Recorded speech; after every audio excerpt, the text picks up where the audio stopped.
Thanks very much for coming to our webinar today, Biodiversity, Time, Change, and Climate with the wonderful Dave Taylor. My name is Derek Stone. I'm the Conservation Program Manager at the Riverwood Conservancy, and thank you everyone for joining. I do want to, before we start, say a special thanks to Climate Impact today. Climate Impact has made this program possible, as well as some of our other kind of climate-focused programming. Their mission is to fund local climate education and action initiatives to empower citizens like yourselves to create a sustainable and resilient future. So big thanks goes out to them for supporting our work. Before we get started, just two quick things I wanted to mention. Our December events are now live to the website. So if you want to come out in December for either some of our virtual or in-person programming, we have all sorts of cool stuff planned, including a trivia night for those of you who haven't had the chance to try that out yet.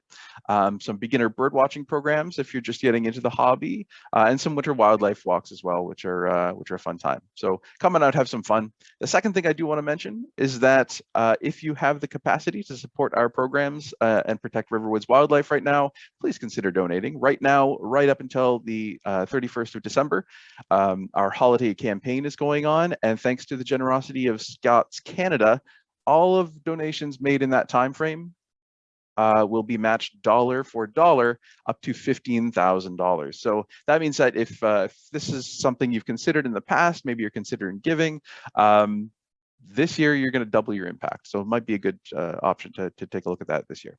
You can find out more at theriverwoodconservancy.org/double. And before we begin our presentation in earnest today, we would just like to acknowledge that the land on which we operate is the territory of the Mississaugas of the Credit First Nation and the traditional homeland of the Anishinaabe, Wendat, and Haudenosaunee nations.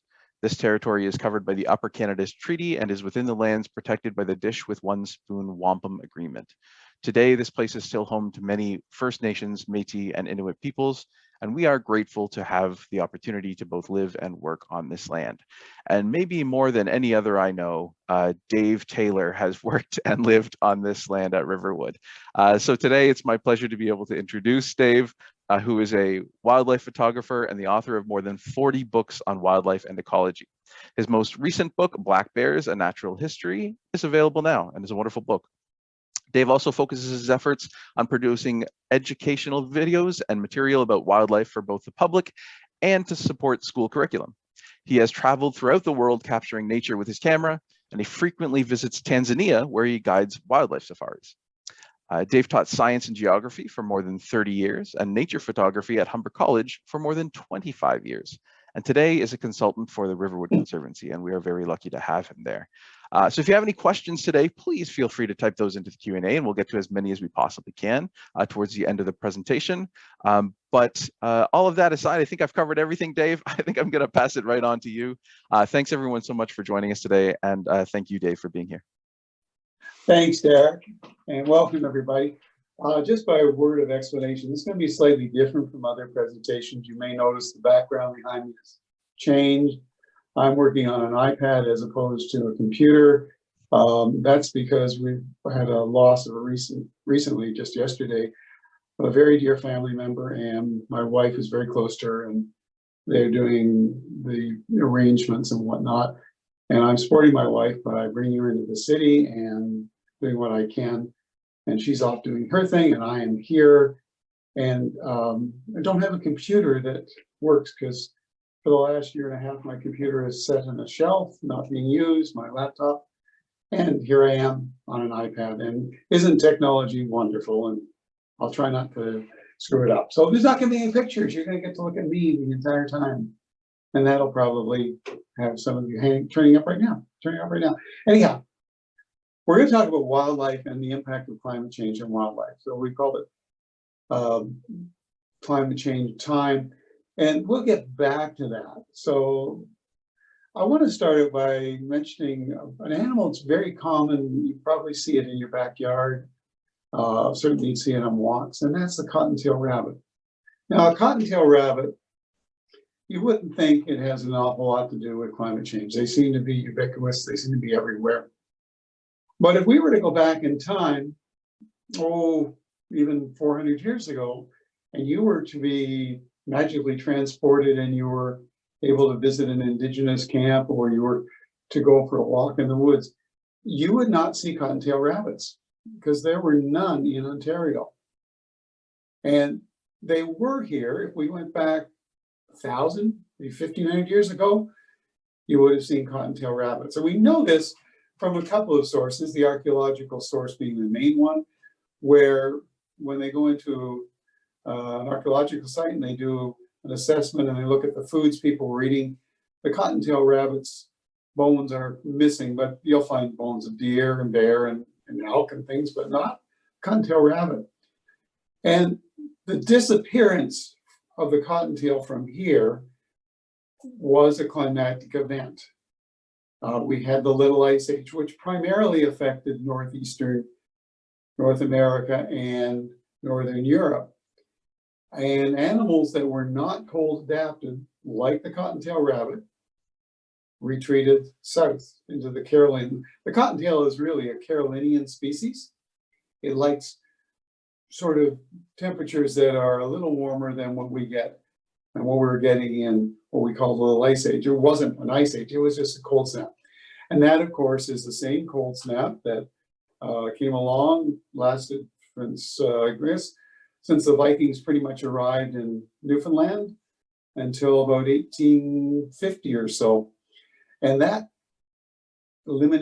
forced the Vikings to leave Newfoundland because the climate changed, their vines weren't growing. They survived for a while in Greenland, and you may have seen articles in National Geographic where they had found their mummies. But even there, the climate changed so dramatically that they could no longer get shipments from Europe to resupply them. They starved to death. They were locked in by ice. So that event is a really dramatic climate impact event. And then it warmed up. And of course, I don't think there's anybody in the audience or anybody in the world that was around, that's still alive today, that was around during that event. So we kind of come into our being in the 1850s and 60s, and our grandparents, our great-grandparents, great-great-grandparents, they have this memory of the way things were, but it's only from this time when the Industrial Revolution was coming in and things were changing and the climate was beginning to warm. It was beginning to go back to what it was. Now, if we go back far enough, we go back to the Ice Age, which ended 10 to 12,000 years in our neck of the woods anyhow. And that brought in a rapid retreat of the glacial ice, rapid climate change. It was unprecedented. Lots of iconic species like woolly mammoths and mastodons and saber-toothed cats and short-faced bears became extinct, and we had some survivors. So that change was a real big climatic event and caused the extinction of a number of species. And we used to think that it was due to overhunting, but just about all of the most recent publications look at it as a climatic-driven event. Hunting certainly had a factor in it. We lost a lot of species. So what species survived and why did they survive? Well, cottontail survived because it's able to adapt. It's what we call a generalist feeder. It can feed on, it's still a rabbit, but it can feed on a variety of foods. The white-tailed deer survived, and it's one of the larger mammals to actually survive the extinctions at the end of the Ice Age. And it was a generalist. It could adapt to feeding in fields, into forests, and particularly edges. And the climate after the Ice Age change created a checkerboard of environments across North America. Very wet in some places, dry in some other places, forests in here, but the forest might be bordered in a very short distance by grasslands. So the white-tailed deer not only survived, it expanded its range.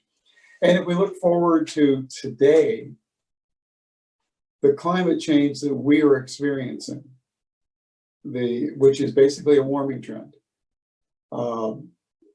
that the deer are able to adapt. And you find white-tailed deer all the way from South America up to Alaska, northern Canada, not the Arctic, not that far, not in the boreal forest, but they have a huge range. And they do very well in Florida, where they are very small, and we call them key deer. And they do them very well up in the Algonquin area, where we refer to them as the northern whitetail, which is the largest subspecies or race of whitetail deer. The point is, whitetail deer are adaptable. We lost the whitetail deer in Riverwood in the 1800s and early 1900s because they were literally shot out. They were pretty much removed. Places like Rondo Provincial Park, which now abounds in whitetail deer to the extent there's too many, there were no whitetail deer. They had to be reintroduced in the 70s and 80s back into that area. But that was a human-driven overkill situation, and hunting laws protected the deer and allowed them to expand the range. Ironically, they expanded from the northern population further south. But this was not climate-driven. However, if we look forward to the future, the whitetail deer is likely to be a survivor. It has been here a long time, 3 million years in North America. It has adapted to the fluctuations. Now we take its bigger relative, the moose. Well, we can really see climate impact there. A study in Maine, recently published, has noted that the moose population has decreased by about a third in the last few years. And the reason for that is clearly a warming climate. The warming climate, there's this new truth that we say the only season that's getting longer is, or shorter is winter. The other seasons are all getting longer. And a shorter winter means that ticks are surviving longer. They're doing better. There are more ticks. A typical moose, from studies we know from Algonquin Park, 5,000 ticks on a single moose. Each of those ticks growing to the size of a quarter. Well, due to climate change, and probably in Algonquin Park, but certainly in Maine, the number of ticks is exceeding 7,000, 8,000, 9,000. So doubling the number of blood-sucking animals living on your hide is probably going to have a negative impact on you. And the moose in particular are suffering. They're also suffering because they don't tolerate warmer climates.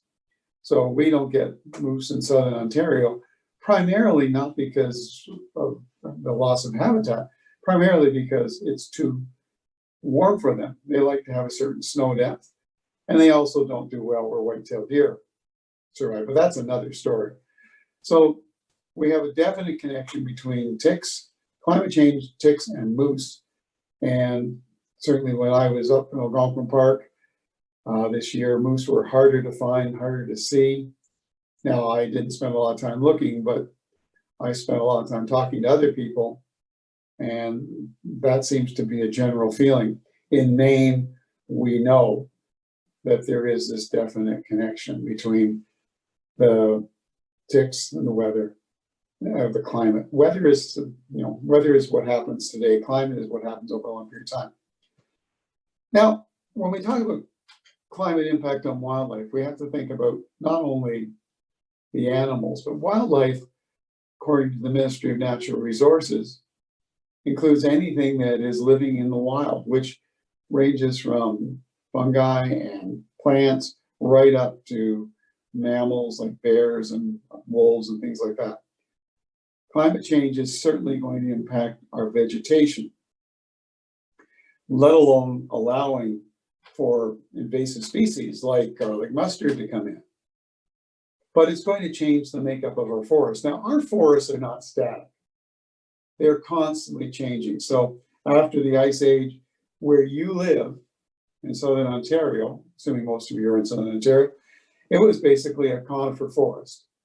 And then it evolved into another type of forest where it was more mixed. It finally, about 7,000 years ago, became the sort of forest that we come to know, this mixed deciduous pine forest. That was a process of adapting to climate change. And there was a period of time where the Carolinian forest moved north into southern Ontario. So we got trees like shagbark hickory and other iconic Carolinian trees and iconic bird species that came along with it, like the cardinal. And then as our climate cooled during the Little Ice Age, a lot of those Carolinian species, animals and plants, like the cottontail and the cardinal and the shagbark hickory, were retreated from our area and were no longer present. So we've had this back and forth, and that is a natural sort of event. Forests are not static. One of the things that when I was working as the education program director, we had a study done on the recruitment of pine trees in Riverwood. I was very concerned as I walked the property that we did not see pine saplings. We had lots of mature pines, but we didn't have these little saplings. Why didn't we have little saplings? Was it a succession issue? Was I wrong? Now, if you walk around the property today, you will see white pine saplings, but you can thank people like Derek and his predecessors for planting them and CVC. Very few of them were naturally regenerated. Now, partly that was due to competition from invasive species. Partly that was due to competition from other trees that have moved in. You know that we've established next to the Chapel House a Carolinian Garden.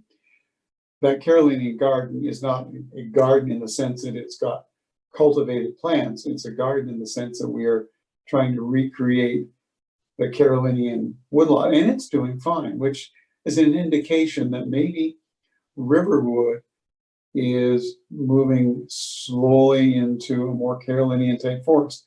It may not happen in our lifetime, but you can picture maybe 60, 70 years from now, coming back to this place and seeing more shagbark hickory and more, the names are escaping me, butternuts, bitternuts, those types of trees, less white pine, because that's climate change. Now, when you talk about plants and the changes in plants, you got to start thinking about a theory called trophic cascades. Trophic cascades came about from research really done in Yellowstone National Park when they reintroduced wolves back into the park after an absence of 75 years. So the wolves came in and their impact didn't trickle down, it cascaded down.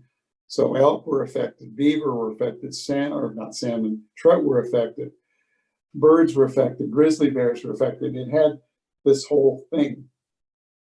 That's one theory, that you introduce a big predator, in our case a coyote, it's going to trickle down or cascade down and have effects on all sorts of animals. But the other theory, other part of it is an upward cascade where your plant growth changes. And as the plant growth changes, you get different species responding. So warblers that like low bushes come into a forest where the low bushes have finally been replaced by tall trees, those warblers don't stay. And this is climate driven. And we are seeing changes like that. We have 184, 185 species of birds that have been seen on the Riverwood site. That doesn't mean that if you were to take a study of all the birds next year, 2022, of the birds living and coming through Riverwood, that you're going to see all 186 species. You might actually see some new species, and you might also see some species are missing. They're not there anymore because the habitat has changed.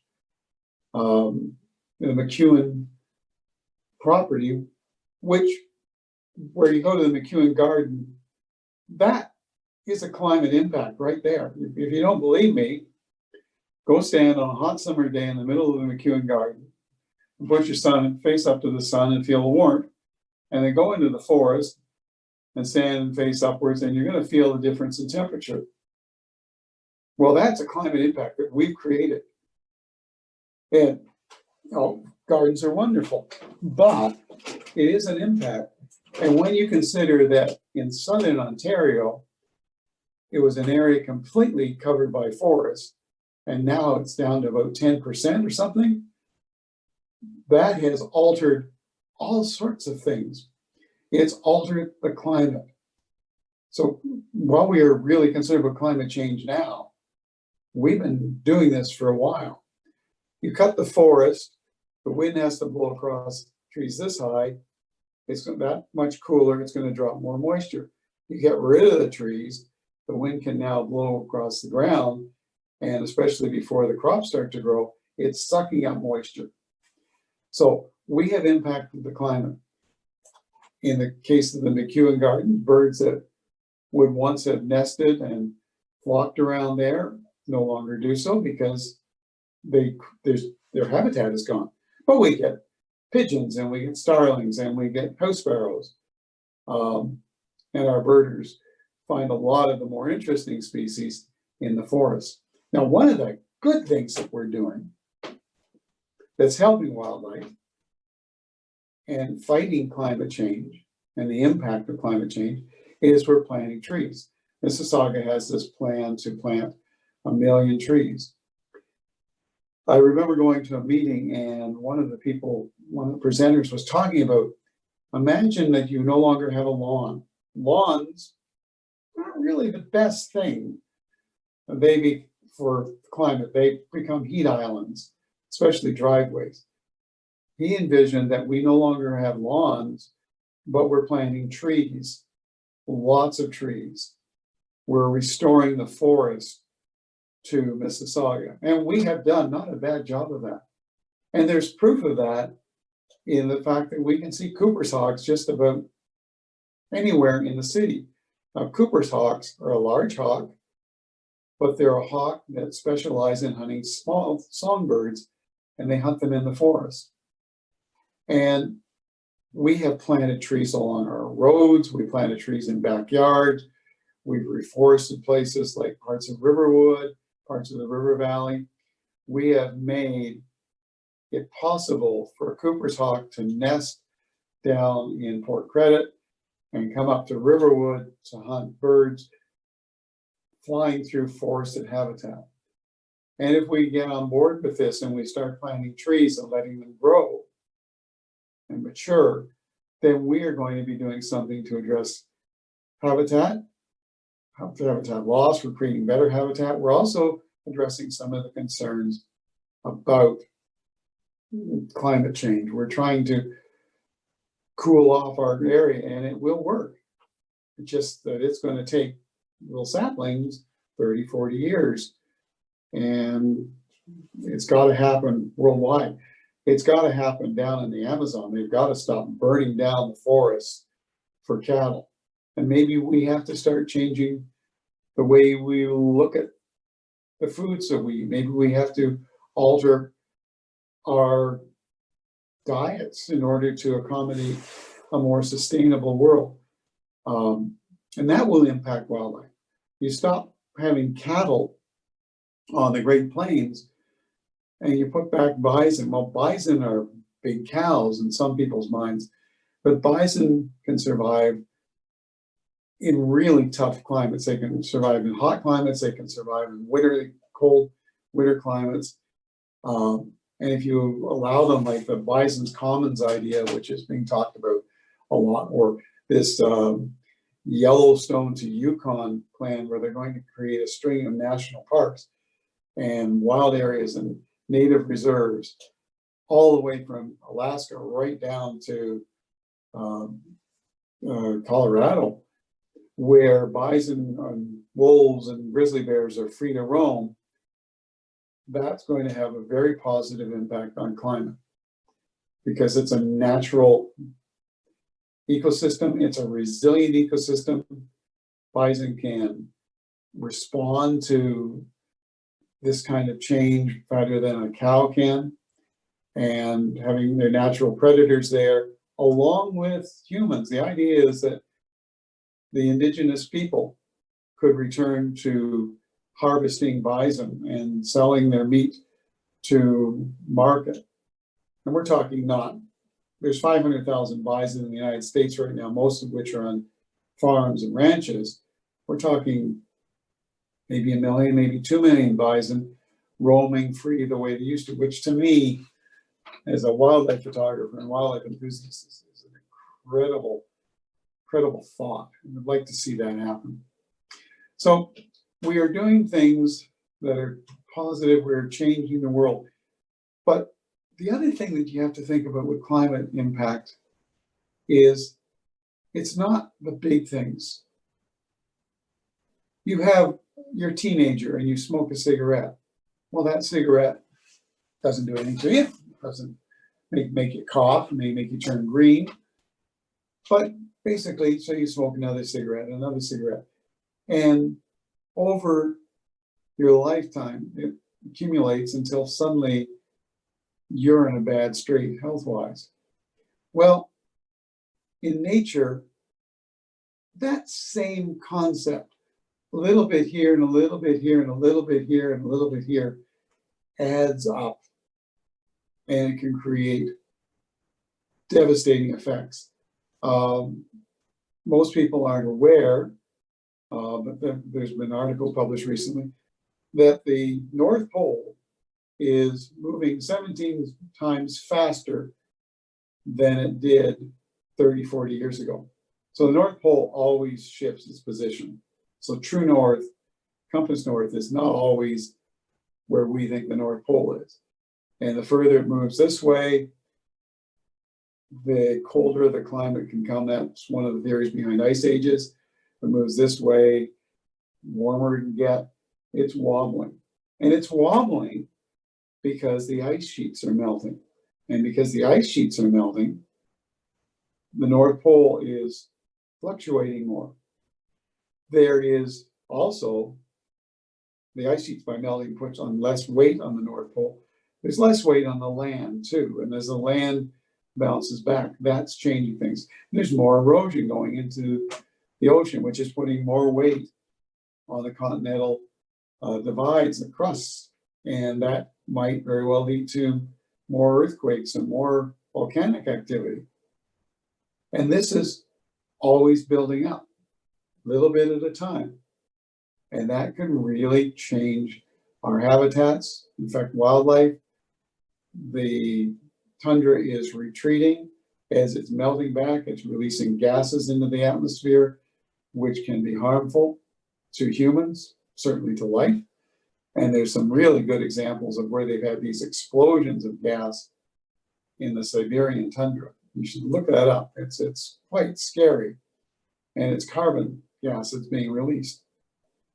On the other hand, if we plant trees, we're keeping and trapping that carbon. So climate impact is going to affect us all.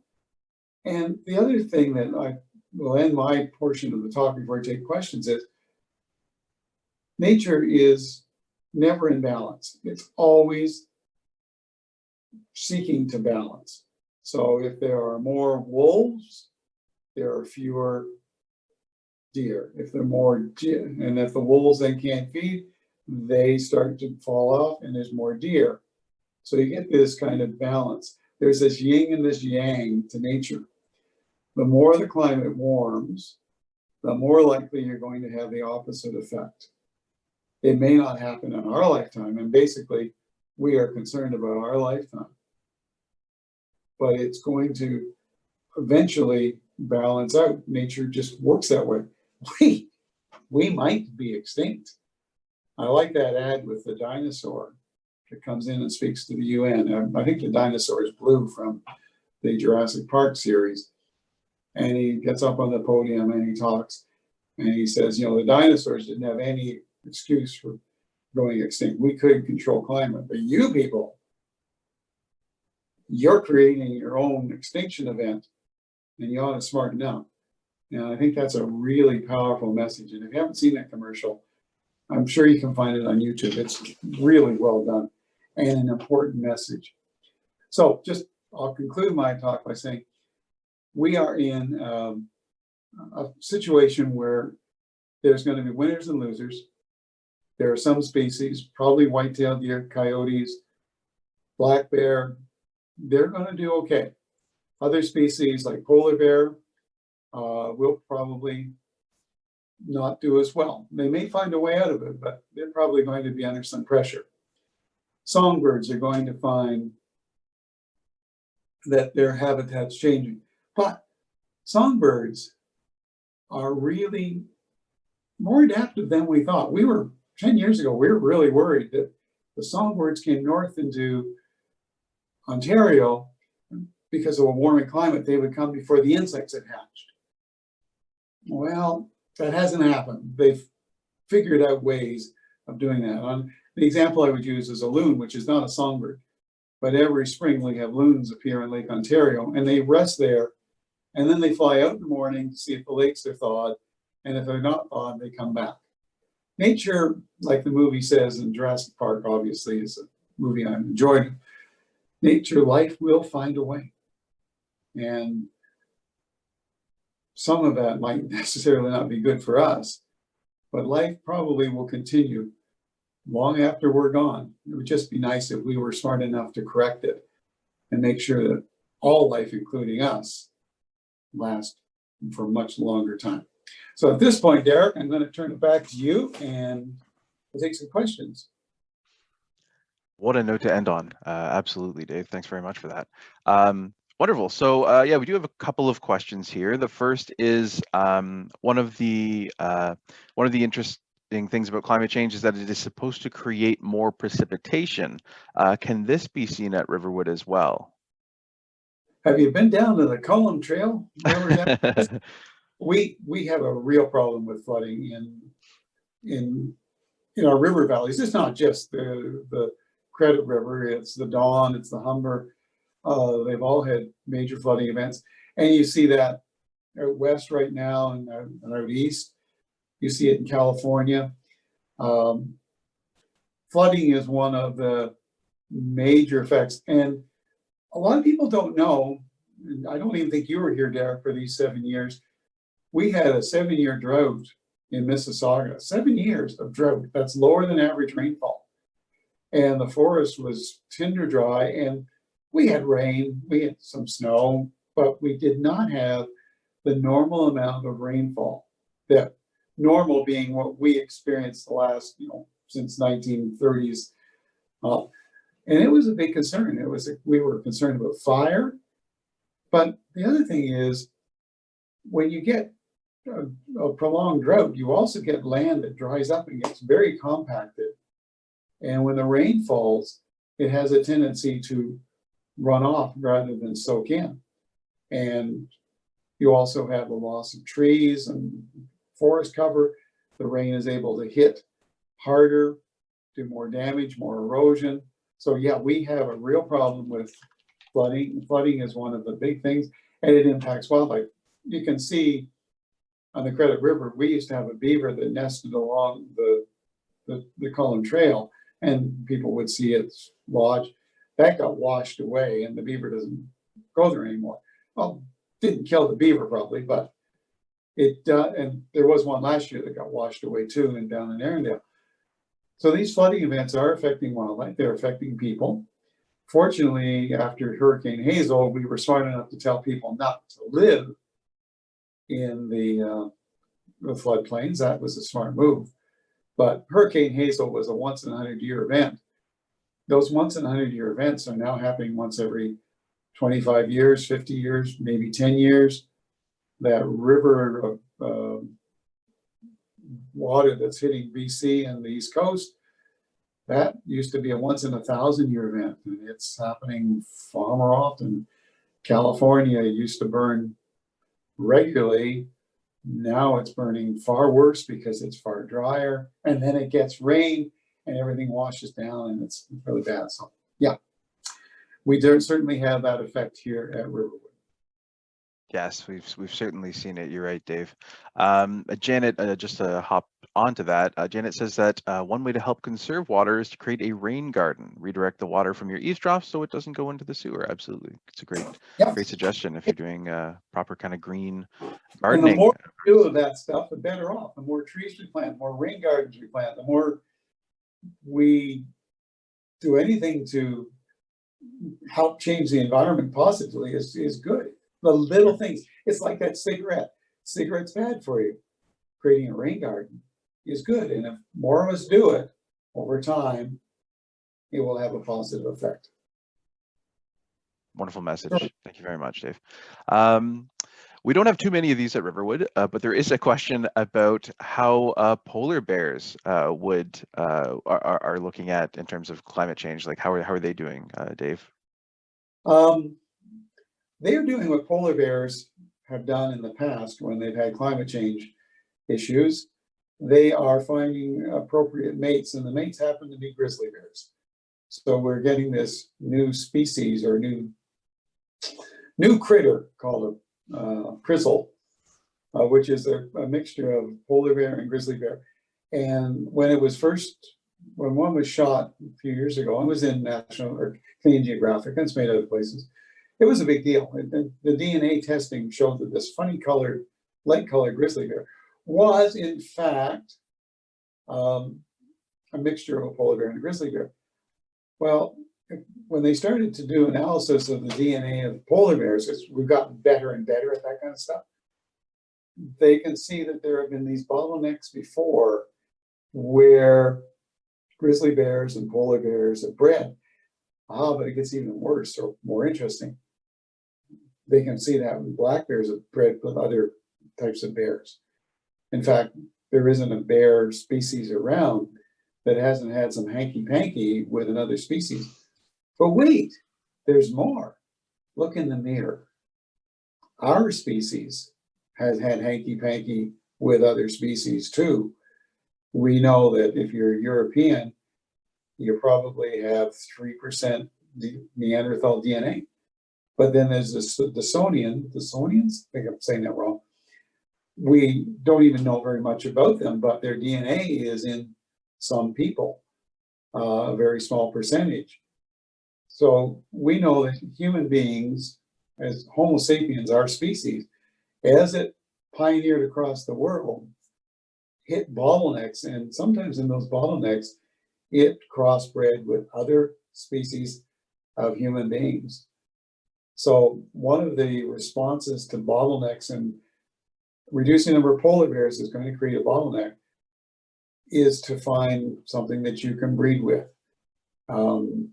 Wolves do it, coyotes do it. It's just amazing. And if you're a birder, my God, try and figure out warblers. And Derek can support me on this.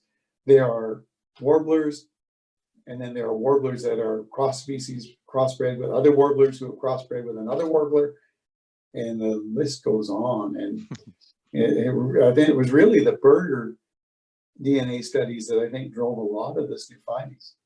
So, yeah. It's interesting to have that sort of adaptation to climate change or to extreme change and any result. Another suggestion that we can do is to plant a pollinator garden. You may want to check out the Blooming Boulevards website. Absolutely, actually, I'll speak to that real quick. Blooming Boulevards, really wonderful organization. We also just put in our brand new pollinator garden at Riverwood this summer, so you can check that out next spring when it's all in bloom. Should be fun. And do you have one quick point. One of the biggest concerns I've had recently is the lack of insects that are dying on my windshield when I go up to Algonquin Park. It used to be that when you drove north, your windshield would be covered with insects. And we don't see that anymore. There's a real decline in insects, and pollinator gardens and anything we can do to help our little six-legged friends and our eight-legged friends is really, really positive. And so I salute the idea of the pollinator gardens and the blooming boulevards. Wonderful thought. Wonderful. There is one more question. Any specific animals at Riverwood who are more challenged by climate change than others? Oh, yeah, I think Derek would agree with me on this. Frogs come to mind immediately. We've lost the spring peeper, which was partly in the 90s, it would have been there, but partly we lost it because of just too many human activities. But we have lost other frogs, the gray tree frog. We are really concerned about leopard frogs. We are concerned about not so much green frogs, but certainly they're going to be on the list. frogs have become kind of this indicator species, and yeah, it's a concern. The birds, we don't see a certain bird here. They, they could just have gone to another habitat. Although we are concerned about the loss of songbirds, their population is dropping considerably, and that's because of loss of habitat and sprays further south in the where they winter. But yeah, it's a concern. But I would say number one message, or number one species that comes to mind for me is frogs. Yeah, that makes a lot of sense. We do have a question. With global climate change, there will be fewer and fewer places suitable for human habitation. Do you think Canadian cities are at risk of disappearing due to climate change, or will Canada still be a country suitable for human habitation? It's a big question for you. Okay, well, this is where I get into some political heat, I guess. I think that one of the things that people have to realize, two things: we're living longer, and we're healthier, and we can have children longer. And I think we have to sort of curtail the number of bodies we bring into the world. And to like, overpopulation is going to be a real problem. And how we address that is going to be key to our future survival. If we don't address it, COVID-19 or COVID-23 or something will come along. I mean, there's all sorts of studies that have shown that when a population gets too big, whether it's mice or birds or people, something comes along to cull it. We fought back against COVID-19, and we largely won the battle. I don't think it's over yet.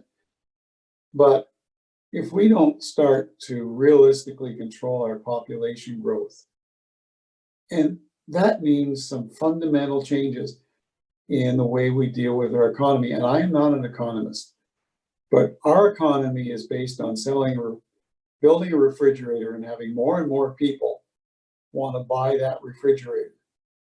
And the only way you can sell 10,000 refrigerators is to have more people move in or make really crappy refrigerators, so you have to buy a new one every couple of years, which hopefully they won't do. So we have to change our economy from growing the pyramid this way, so our population is expanding, to growing it this way. And we did have in Canada a zero population growth for a while, where our deaths we don't have any. And as soon as we had it, we got into panic and we started bringing more and more people in. China controlled the population because they could by having one child per couple, but that didn't stop the population growth. It was too late. And, they reaped the benefits. It's a political issue. It's an issue that all of us have to look into our hearts on and decide what we can do. And it's also a religious issue. And so you get into this really gray area, and it's not a popular one to explore. And so I'm sure I'll get hate letters for this, but I think it's something that needs to be part of the conversation. We're going to put, another 50 apartment buildings in around square one. We're building up, which is good, I think. But those 50 apartment buildings, let's see some green space. And let's see some of that green space on the roofs of those buildings. And let's see some green spaces halfway up like they do in Singapore and other places. Let's make them more habitable. Wonderful. Yes, big questions. Thank you very much, Dave. You had mentioned the sort of concern around pine trees, white pine trees, not necessarily being as prominent, and then sort of the sort of positive human impact that occurred to create additional white pine trees and kind of bring that back. Are there any other positive stories that you would leave us with today? Oh, well, the pine trees are a great example. Cooper's hawk is wonderful. I mean, Cooper's hawk was an endangered species in southern Ontario in the 50s. It went the same way as the osprey and the bald eagle. It's back. And it's just incredible. And that's because of bird feeding and planting trees It's really positive. The number of cardinals that overwinter here, and you never used to see that. I heard some really positive news recently. A redheaded woodpecker, a young one, was seen over in the Hamilton area. That's great. We haven't had a redheaded woodpecker at Riverwood in the 35 years that I've been walking the property, and at least I'm not aware of anything seen. They used to be here, so maybe they're coming back. Prothenatory warblers are expanding the range. Bald eagles. I mean, a few months ago, Stephanie Keeler photographed the bald eagle flying overhead with her cell phone. The eagle was that close. Well, the bald eagle is making a wonderful comeback. White-tailed deer. I celebrate the relationship of coyotes. I think it's coyotes coming in to live in our urban areas, to me, is a good thing as long as they behave themselves. I think that's restoring the biodiversity. It's putting more natural controls on animals. I think there's a lot. I am not really, I guess I can be accused of looking at life through rose-colored glasses. I think there's a lot of good things going on. There are more wolves. Wolves are expanding the range. Grizzly bears in Yellowstone have grown from a 500 population to close to 1,000, and they're establishing. Wolves will probably get back into Colorado. The elk herd is expanding in Ontario. We've got wild turkeys that were reintroduced and are doing fantastically well. We have all sorts of positive wildlife stories. We have to certainly be aware of the stories of the polar bear and whatever. And I think other animals are going to expand. I think alligators will expand their range further north. Seals on the East Coast and the West Coast have come back remarkably since we stopped killing them. And they brought back sharks, and the shark populations are starting to rebound. You might not want to go swimming with a white shark, but having been in the cage looking at them, I got to tell you, that's an incredible experience.